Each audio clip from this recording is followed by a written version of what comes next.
तो आइए शुरू करते हैं आज की समरी को, जिसका नाम है the monk who sold his Ferrari, यानी कि एक सन्यासी जिसने अपनी संपत्ति बेच दी। मैं हैरान था, अचंभित था ये देख करके कि जिस इंसान ने अदालत में खड़े होकर के अनगिनत कानूनी मामलों को जीतकर पूरे देश में नाम और शोहरत कमाई थी, आज वही प्रख्यात वकील उसी भरी अदालत में जमीन पर गिरा हुआ था।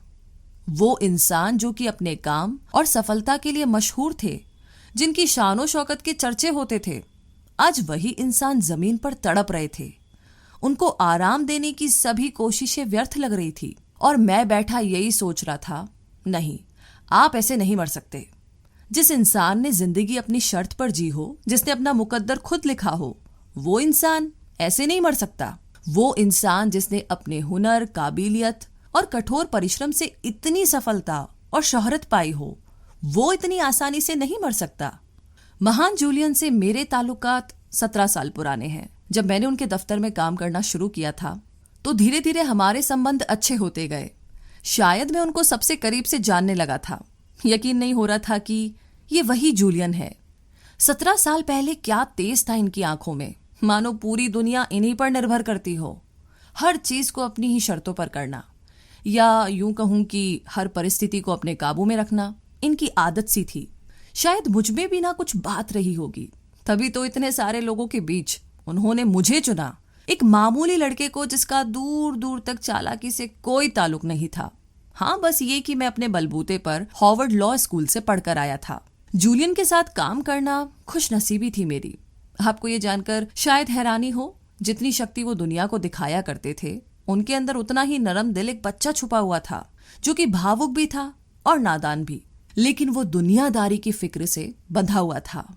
उनका शानदार भव्य बंगला या चमचमाती लाल रंग की फरारी के पीछे कुछ तो रहस्य था, जो सब कुछ होते हुए भी उनके अंदर एक अजीब सा अकेलापन होने लगा था। कुछ तो राज था जिसका असर उनके काम और व्यवहार दोनों पर दिखने लगा था, और शायद यही उनकी बेचैनी का कारण भी बन रही थी। शायद दुनिया की इस दौड़ में वो पीछे नहीं रहना चाहते थे, तभी तो शोहरत और कामयाबी की भूख उन्हें दिन ब दिन निगल रही थी। ये तुम क्या कर रहे थे जूलियन? सब कुछ तो था तुम्हारे पास, फिर भी ये कैसी भूख थी तुम्हें? क्या कुछ पाना था तुम्हें? क्या चाहिए था तुम्हें? किस चीज की तुम्हें तलाश थी? आधी उम्र के होके भी वो बुजुर्ग लग रहे थे। एक गहरी थकान उनके चेहरे पर हमेशा कायम थी, और साथ ही वो हंसना भी भूलने लगे थे। मुझे अब भी याद है जब वो मुझसे अपने खालीपन की शिकायत करते थे। वो कहते थे कि अब वो वकालत से ऊब चुके हैं। आज दिल का दौरा पड़ने से वही महान इंसान जमीन पर यूं गिरे हुए थे जैसे मानो कि प्रकृति ने उन्हें जिंदगी के असली मायनों से मिला दिया हो। दूसरों के लिए जीना, यही वजह थी जो कि नौजवान जूलियन ने वकील बनने का सपना देखा था। पर अब ये वजह कहीं गुम हो चुकी थी। इस खालीपन के पीछे एक गहरी कहानी थी। कुछ लोगों ने मुझे बताया था कि मेरे दाखिले से पहले फर्म में जूलियन के साथ एक बड़ी घटना घटी थी, जिसने उनकी जिंदगी बदल दी। तब मुझे ये दीवारें पर्दों से मजबूत मालूम पड़ी। इस राज से मैं अब तक अनजान था। कोई भी उस बात का जिक्र नहीं करता जिसने जूलियन से शायद उनका ज़मीर छीन लिया। मुझे जानना था कि उस रोज जूलियन के साथ ऐसा क्या हुआ था जिसने मेरे सबसे अच्छे दोस्त की ये हालत की।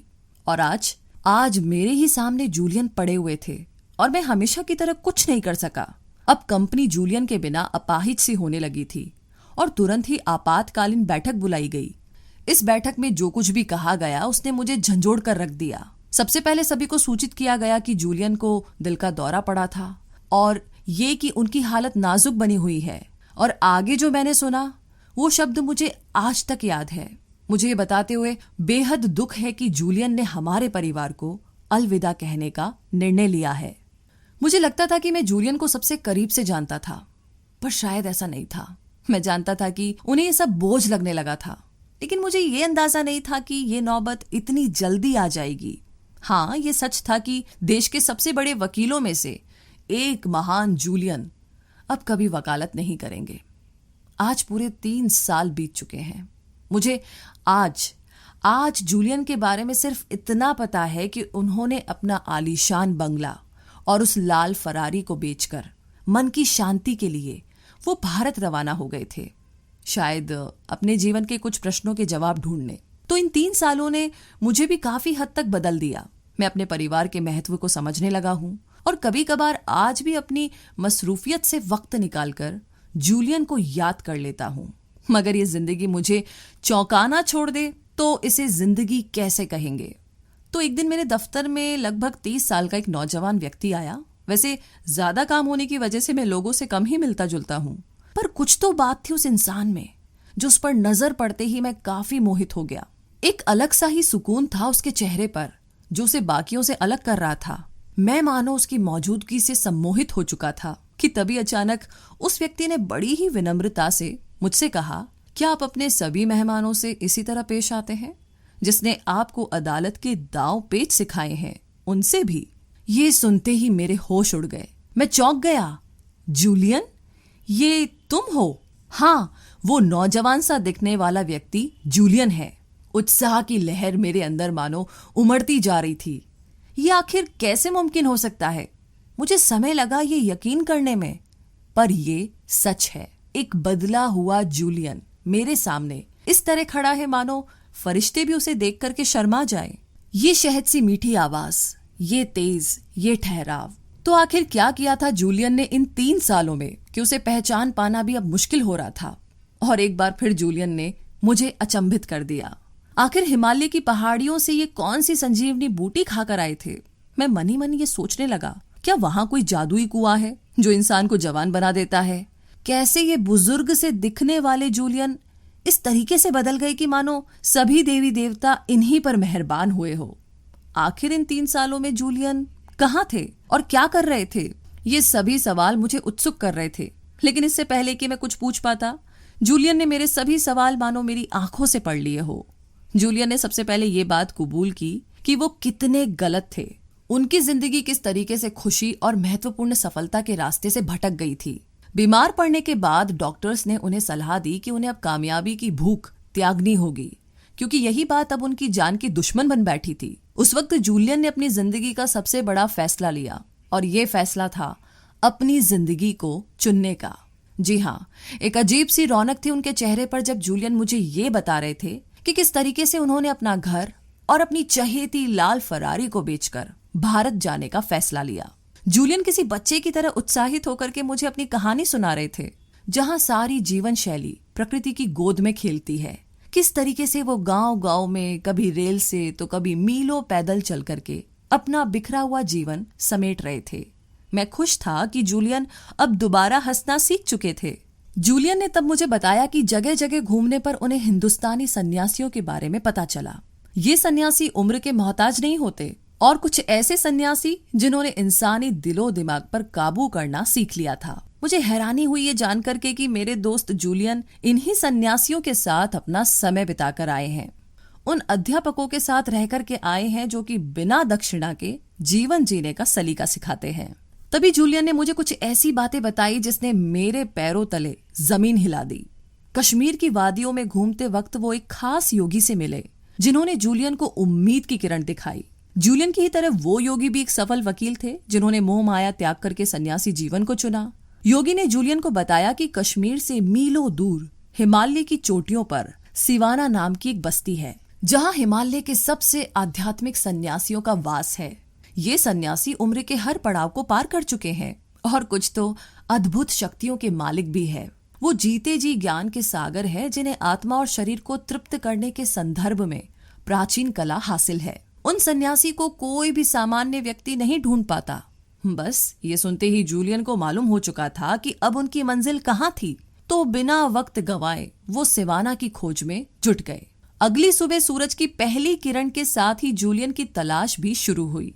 शुरुआती दिनों में उन्हें बहुत दिक्कतों का सामना तो नहीं करना पड़ा, लेकिन जैसे जैसे समय बीतता गया जूलियन की मुश्किलें बढ़ती गई। रास्ते कठिन और जानलेवा बन चुके थे और अब तो खाना और पानी भी काफी नहीं पड़ रहा था। लेकिन जूलियन ने हार नहीं मानी। हिमालय की ऊंची पहाड़ियों पर उन खूबसूरत वादियों में अकेले ही चढ़ाई पर निकल पड़े। मैंने दबी हुई आवाज में जूलियन से पूछा कि क्या घर बार छोड़ना कठिन नहीं था? उनका जवाब उनकी ही तरह बेबाक था।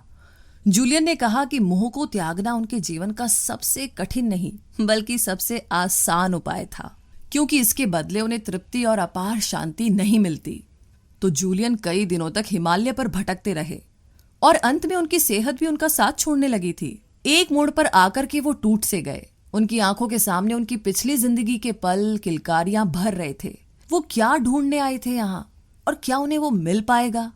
बस यही सोचते सोचते जूलियन की आंखें बंद हो रही थी। लेकिन तभी जूलियन ने अपने सामने एक छवि देखी। मैं ये सोच रहा था कि उस सुनसान और अनजान इलाके में किसी मनुष्य का होना कितना संभव होगा। खैर, जूलियन ने होश संभालते हुए लाल कपड़ों में लिपटे उस व्यक्ति से मदद की गुहार लगाई। जैसे वो व्यक्ति जूलियन की तरफ मुड़ा, उसकी दिव्यता को देख करके जूलियन दंग रह गए।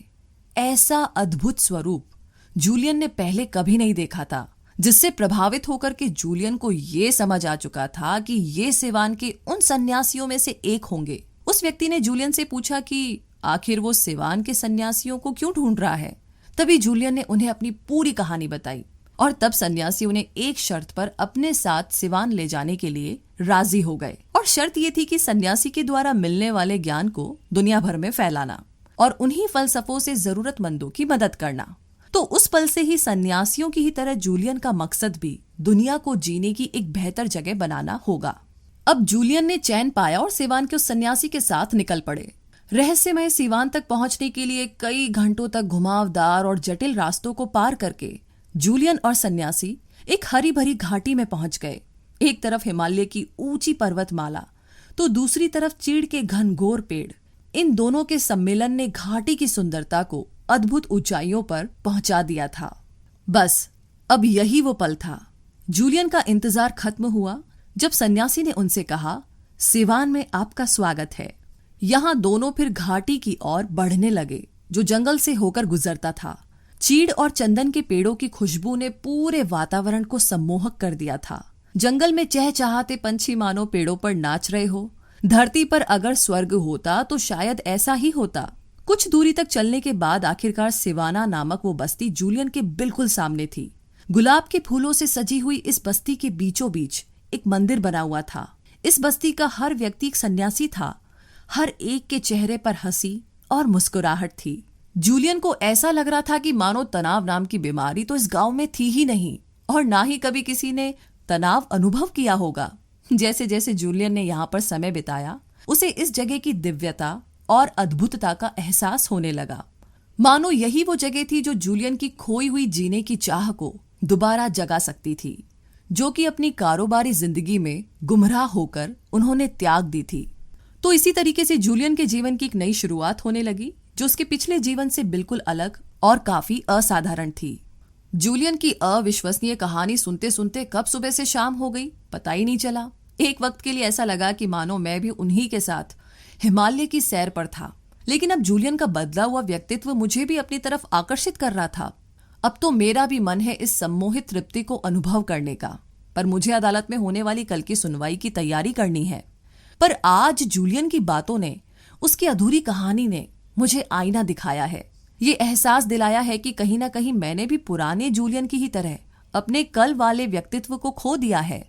कभी मुझे भी छोटी से छोटी चीज में खुशी मिलती थी और अब मुझे उस एहसास की झलक भी याद नहीं है। मेरी रुचि को भांपते हुए जूलियन ने अपनी कहानी की गति बढ़ाई। सिवाना समुदाय के लोगों ने अपना स्नेह जूलियन के प्रति व्यक्त करते हुए उन्हें अपने समुदाय का हिस्सा बना लिया। जूलियन अपने ज्ञान को बढ़ाने हेतु अपने तन मन से हर एक पल योगी की तरह बिताने लगे। उन सन्यासियों का वो ज्ञान कई वर्षों की कठोर तपस्या का नतीजा था और वो सब उस ज्ञान को जूलियन के साथ बांटने के लिए तैयार थे, और वो भी बिना किसी संशय के। जूलियन उन सन्यासियों के साथ बैठकर के जीवन के कई अद्भुत विषयों पर विचार करते जो उन्होंने जीवन में प्राप्त की थी। जल्द ही जूलियन समझ चुके थे कि वो अपने मन को विचलित होने से कैसे रोक सकते हैं। जैसे जैसे दिन रात महीने बीतते गए, जूलियन को एहसास होता चला गया कि अब उनके अंदर एक क्षमता है जिसे वो दूसरों की भलाई के लिए उपयोग में ला सकते हैं।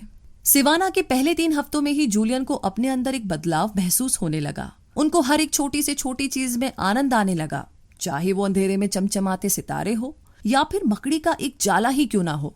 उन्होंने बताया कि कुछ महीनों में ही उन्हें मन की शांति और आत्मा की तृप्ति का एहसास होने लगा, जो उन्होंने कई सालों तक शहर में रहकर अनुभव नहीं किया था। अंत में जूलियन को अपने जीवन की कीमत का अंदाजा हुआ और अपनी असली मंजिल का एहसास हुआ। ये सब उन साधुओं की वजह से ही मुमकिन हो पाया था। मधुर आवाज में उन्होंने ये भी बताया कि हमें पहले अपने मन और आत्मा को तृप्त करना आना चाहिए, तभी हम अपने जीवन और अपने सपनों को जी सकते हैं। तभी अचानक जूलियन ने जाने की बात की, क्योंकि मेरे दफ्तर का समय हो चुका था। मेरी बहुत विनती करने पर भी वो नहीं रुके। उन्होंने कहा कि तुम्हें और तुम्हारे समाज को बुद्धिमत्ता प्राप्त करने का अधिकार है। मैं तुमसे वादा करता हूँ कि मैं तुम्हारे साथ अपना ज्ञान जरूर बांटूंगा। वो मेरे दफ्तर से तो जा चुके थे, लेकिन अपनी छाप मुझ पर छोड़ चुके थे। और मैं अपना सर पकड़कर सोचने लगा कि मेरी दुनिया कितनी छोटी थी। मुझे आज एहसास हो रहा है कि बचपन में जो उल्लास और मासूमियत मुझ में थी, अब वो नहीं रही। और किसे पता कि शायद जूलियन की ही तरह मैं भी किसी दिन ये सब दुनियादारी छोड़कर उन्हीं की तरह तृप्ति की तलाश में कहीं दूर निकल जाऊं। तो इन सभी ख्यालों के साथ मैं अपने दफ्तर से बाहर निकला और तेज धूप में अपनी मंजिल की ओर चल पड़ा। जैसा कि जूलियन ने कहा था, वो शाम को मेरे घर पहुंच गए। जैसे ही मैंने दरवाजा खोला, जूलियन को लाल रंग की एक अजीब सी पोशाक में देख करके मैं हैरान हो गया। जूलियन से दोबारा मिलने की उत्सुकता में दिन भर में मैं मुश्किल से कुछ काम कर पाया था। इसीलिए जूलियन ने भी बिना वक्त गवाए उन रहस्यों को मेरे सामने एक एक करके खोलना शुरू किया और अपनी अधूरी कहानी के बारे में बताने लगे। पर न जाने क्यों मेरे मन को अभी भी जूलियन की बातों पर विश्वास नहीं हो रहा था। अचानक से मेरे मन में एक उलझन सी आने लगी। क्या हार्वर्ड यूनिवर्सिटी से पढ़ा हुआ ये वकील सच में अपना घर बार त्याग सकता है? कहीं जूलियन मुझसे कोई शरारत तो नहीं कर रहे थे? लेकिन फिर जूलियन ने मेरा शक दूर किया। जूलियन शांति से चाय की प्याली में चाय भरने लगे। चाय प्याली में भरकर गिर रही थी, पर जूलियन रुकने का नाम नहीं ले रहे थे। आखिर मेरे सब्र का बांध टूटा और मैंने पूछ ही लिया, ये क्या कर रहे हो तुम? इसमें और चाय नहीं आएगी, ये भर चुका है। और जूलियन ने मुस्कुराते हुए कहा, जिस तरीके से इस भरी हुई चाय की प्याली में और चाय नहीं आ सकती, उसी तरीके से तुम्हारा दिमाग भी तुम्हारे अपने ही ख्यालों से भर चुका है। ऐसे में नया ख्याल उसमें कैसे भर सकते हो तुम? उसकी बातों की सच्चाई सुनकर मैं थमसा गया। मुझे यकीन दिलाने के बाद आखिरकार जूलियन ने मुझे बताया कि किस तरीके से सिवाना के उस सन्यासी से जीवन का सबसे अहम और सबसे बड़ा ज्ञान हासिल हुआ, जिसने उनकी जिंदगी बदल दी थी। और ये ज्ञान था जीवन के उन अनमोल 7 सिद्धांतों का। जूलियन ने अपनी आंखें बंद कर ली, जैसे मानो कि वो इस दुनिया से परे वापस हिमालय की उन्हीं वादियों में चले गए हो। उन्होंने मुझे भी अपनी आंखें बंद करके वो जो बता रहे थे उसकी कल्पना करने को कहा। ये वही कहानी थी जो सन्यासी ने जूलियन को सुनाई थी, और अब यही कहानी जूलियन मुझे सुना रहे थे।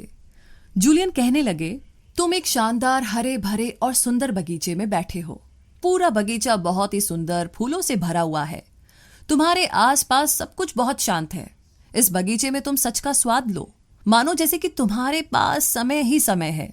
अब सामने की ओर तुम्हें एक लाल रंग का बड़ा सा लाइट हाउस नजर आता है, और अचानक से उस बगीचे की शांति भंग हो जाती है। तभी एक दरवाजे के टूटने की आवाज आती है, जिसमें से एक सूमो पहलवान बाहर आता है और बगीचे के बीचों बीच घूमने लगता है। उस सूमो पहलवान ने एक पतली सी तार का लंगोट बनाकर पहन रखा है। जैसे ही सूमो पहलवान आगे बढ़ता है, उसे अपने सामने एक सोने की घड़ी दिखाई देती है, जो मानो कई साल से वहीं पर पड़ी हो। उस घड़ी पर पैर पड़ते ही वो सूमो पहलवान गिर पड़ता है और बेहोश हो जाता है। कुछ देर बाद सांस लेते ही उसे गुलाब के फूलों की सुगंध आती है और वो तुरंत से वापस खड़ा हो जाता है। होश संभालते हुए वो आसपास देखने लगता है और उसे झाड़ियों में से एक रास्ता दिखता है जो ढेर सारे हीरो से भरा पड़ा है। बिना वक्त गवाए वो सूमो पहलवान उस रास्ते पर निकल पड़ता है और तुम्हारी आंखों से ओझल हो जाता है। ये कैसी अजीब सी कहानी थी? क्या तुम इस कहानी को सुनने इतनी दूर गए थे? मैंने जूलियन से बड़ी ही बेबाक आवाज में पूछ लिया। इस पर जूलियन ने मुझसे मुस्कुराते हुए कहा कि उसने भी सिवाना के सन्यासी से कुछ ऐसा ही पूछा था जब उस महान सन्यासी ने जूलियन को ये कहानी सुनाई थी।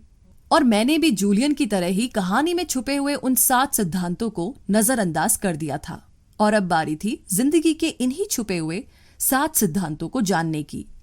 पहला सिद्धांत, इस काल्पनिक कहानी में बगीचा हमारे मन को दर्शाता है। अगर आप अपने मन को विचलित होने से रोकते हैं, उसकी देखभाल करते हैं, उसे उपजाऊ बनाते हैं, तो तुम्हारा मन तुम्हारे विचारों से कई ज्यादा खिलेगा। और अगर तुम उसमें गलत विचार पालते हो, तो तुम्हारे मन के बगीचे में नकारात्मक ऊर्जा या नेगेटिविटी पैदा होगी। एक बगीचे में हम जैसे बीज बोते हैं, हमें उसी तरह के फल और फूल मिलते हैं। तो ठीक इसी तरीके से जब हम अपने दिमाग में लगातार सकारात्मक बातों के बारे में सोचते हैं, तो हमारा दिमाग भी उसी खूबसूरत बगीचे की तरह हमें अंदर से संतुष्ट और उपजाऊ रखेगा। लेकिन अगर हम अपने अंदर नकारात्मक विचार भरते हैं तो इसका अंजाम भी गलत ही निकलता है। हमारे जीवन में गलतियों का कोई स्थान नहीं होना चाहिए। हमें हमारे जीवन के हर एक सबक से कुछ न कुछ सीखते रहना चाहिए, और यही है हमारे जीवन का पहला सिद्धांत। दूसरा सिद्धांत, इस कहानी का दूसरा सिद्धांत छुपा हुआ है उस लाइट हाउस में, जो कि हमारे जीवन के सभी उद्देश्यों को दर्शाता है। जिस तरीके से एक लाइट हाउस सटीकता से किसी भी नौका या जहाज को अपनी रोशनी से सही रास्ता दिखाता है, ठीक उसी तरीके से हमें भी अपने जीवन के लक्ष्य और महत्वाकांक्षाओं की ओर सटीकता से बढ़ना चाहिए। उन्हें पूरी तरीके से जानना ही हमारा सबसे पहला कर्तव्य है। भले ही इसमें देर लगे, लेकिन एक ना एक दिन हम अपनी मंजिल तक पहुंच ही जाएंगे। हमें हमारे लक्ष्य की ओर बढ़ने के लिए एक जुनून की बहुत जरूरत है, और उस जुनून को पाने के लिए हमें अपने अंदर आत्मशक्ति और धैर्य का निर्माण करना आना चाहिए। ये करने के लिए हमारे पास 5 तरीके हैं। पहला, हमें हमारे मन में अंतिम परिणाम का साफ चित्रण रखना होगा। उस इनाम की कल्पना करनी होगी जिससे हमें आगे बढ़ने की प्रेरणा मिलेगी। दूसरा, हमें हमारे ऊपर सकारात्मक दबाव बनाए रखना होगा जिससे कि हम हमारे लक्ष्य के मार्ग से भटक न जाएं। तीसरा, मंजिल हासिल करना। यही एक महत्वपूर्ण चीज नहीं है, उस मंजिल तक पहुंचने के लिए एक निर्धारित समय भी तय करना अनिवार्य है, क्योंकि हमारे जीवन में कई सारे लक्ष्य हैं जिसे हमें पाना है। चौथा, अपने लक्ष्य को किताब में लिखकर रखे और रोज सुबह उठकर के उस किताब को खोलकर देखे, जिससे तुम्हारे अंदर अपने लक्ष्य की ओर पहुंचने की प्रेरणा बनी रहेगी और तुम्हारा मन विचलित नहीं होगा। पांचवा, 21 अंक का जादुई नियम। ये सब तकनीक और जादुई नियम तुम्हें लगातार 21 दिनों तक और निरंतर एक ही समय पर करना होगा, जिससे कि वो बात तुम्हारे रोजाना नियम यानी कि रूटीन का एक अहम हिस्सा बन जाएगा। आगे है तीसरा सिद्धांत। जिंदगी का वो तीसरा सिद्धांत कहानी में अजीब से दिखने वाले सूमो पहलवान केंजे से जुड़ा हुआ है। केंजे एक जापानीज चिन्ह है जिसका मतलब होता है निरंतर सीखना और निरंतर सुधार करते रहना। एक सूमो पहलवान को अपनी खुराक के साथ साथ अपने अनुशासन का भी ख्याल रखना पड़ता है। तो ठीक इसी तरीके से हमें भी अपने जीवन में मेहनत के साथ साथ अनुशासन का भी ख्याल रखना चाहिए। हमें अपने मन को काबू में रखना भी आना चाहिए। हमें उसे अपने शरीर का एक अहम हिस्सा बना लेना होगा। कामयाबी हमेशा हमारे ही भीतर से आती है। हम अपने आप को और अपने विचारों को कैसे रखते हैं, कामयाबी उस पर निर्भर करती है। हमें हमारे मन और आत्मा को निरंतर शुद्ध करते रहना चाहिए। तुम्हारे सामने कई कठिनाइयां आएगी, पर उनसे घबराने से उनका समाधान नहीं मिलेगा। जो व्यक्ति अपने डर पर काबू पा लेता है वो अपने जीवन में कभी भी असफल नहीं होता। चौथा सिद्धांत समझ आता है उस सूमो पहलवान के लंगोट में। जी हाँ, वो लंगोट जो कि पतले तार से बनी हुई थी। कोई भी तार ढेर सारे पतले तारों को जोड़कर बनती है। भले ये पतली तारें अपने आप में कमजोर हो, लेकिन साथ मिलने पर ये एक मजबूत तार बनाती है। तो ठीक इसी तरीके से हमारे जीवन में वो बहुत सारी छोटी लेकिन अच्छी आदतें होती है जिन पर अक्सर हम ज्यादा ध्यान नहीं देते, लेकिन ये सभी साथ मिलकर के एक बड़ा फर्क लाती है। फिर चाहे वो सुबह जल्दी उठना हो या फिर पौष्टिक खाना खाना हो। ये सभी आदतें भले ही ज्यादा बड़ी ना लगती हो, लेकिन एक लंबे समय के बाद यही चीजें आपको एक बेहतर इंसान बनाती है और आपकी सफलता को तय करती है। अपने अंदर हमेशा एक सकारात्मक इच्छा शक्ति का संचार बनाए रखे, जिससे कि आत्मा हमेशा शीतल बनी रहेगी। पांचवा सिद्धांत। इस कहानी का पांचवा सिद्धांत उस सोने की घड़ी से जुड़ा हुआ है जिसे उठाते वक्त सूमो पहलवान गिर जाता है। तो आप समझ ही गए होंगे कि ये घड़ी हमारे जीवन के समय को दर्शाती है। अमीर हो या गरीब, सभी के पास हर रोज 24 घंटे ही होते हैं। हम में से बहुत से लोग ऐसे होते हैं जिन्हें बेवजह काम टालने की आदत होती है।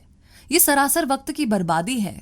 समय का ध्यान रखने का मतलब ये नहीं है कि हम हर समय काम ही काम करें, लेकिन अपने काम, सामाजिक जिंदगी और परिवार के बीच इस समय का एक अच्छा संतुलन बनाएं, क्योंकि हर सफल इंसान दिन में उसी 24 घंटे में वो सब कुछ कर लेता है जिसके बारे में हम सिर्फ सोचते ही रहते हैं। तो एक बार समय हमारे हाथ से फिसल गया तो वापस कभी लौटकर नहीं आने वाला। इसीलिए हमें समय का सम्मान करते हुए और उसका आदर करते हुए उसका हमेशा पालन करना आना चाहिए।